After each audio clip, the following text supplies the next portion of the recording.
Greetings! It's Maxo Diddly. Today I'm going to be showing you how you can move games from your microSD card to your system storage on your Switch 2. Let's get right into it. So firstly you want to go to your system settings, and then you want to scroll down a bit until you get to data management. Then you want to go to move data between console/microSD express card. Then you want to click on move to system memory.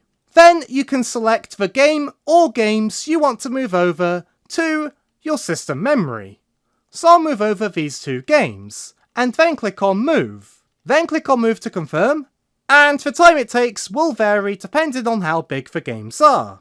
And once your games are finished moving, you'll be told the move was complete. Then you can press on OK, and if you look at the space available for your two devices, you'll see that the games have been moved. So thanks for being a great audience. Be sure to leave a like and a comment if you enjoyed, and subscribe for more tutorials. Thanks for watching.